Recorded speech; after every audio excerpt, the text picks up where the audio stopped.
এবছর আমাদের প্রত্যেকের গাছে আমের মুকুল এসেছিল। প্রতিটি গাছেই ভরে গেছিল আমের মুকুলে।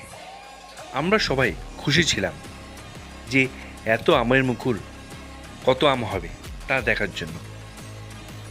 আমের মুকুলগুলো আস্তে আস্তে গুটি ধরতে শুরু করলো। প্রতিটি গাছে আমের মুকুল এত হয়েছে, সবাই আমরা ভাবলাম যে এবার আম অনেক সস্তা হবে। এরপরে আমরা দেখতে পেলাম আমের যে মুকুলগুলো, সেখান থেকে ছোট ছোট আঠা টাইপের একরকম রস বেরোচ্ছে, চিটচিটে রস। এই যে গুটিগুলো হয়েছে, এগুলো আস্তে আস্তে কালো হতে শুরু করলো। পুরো মুকুলগুলো আস্তে আস্তে কালো হয়ে যাচ্ছে। গাছে যে কটাই মুকুল হয়েছিল সব কটাই পুরো কালো হয়ে যাচ্ছে। আর এক ধরনের পোকা ধরেছে। অনেকে বলেছেন এগুলো নাকি জাপ পোকা। আমরা অবশ্য জানি না।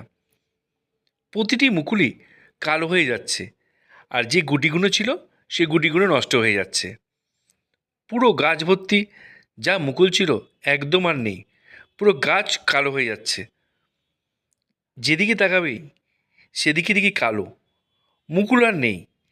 এবার যেই গুটিগুলো থেকে ছোট ছোট আম বেরিয়েছিল, সে আমগুলো এবার ঝরে পড়ে যাচ্ছে। গাছের গোড়ায় সারি সারি আম পড়ে রয়েছে।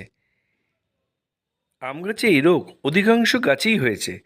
এবছর আমরা আশা করেছিলাম অনেক আম হবে, কিন্তু এবছর আমের ফলন খুবই কম হবে।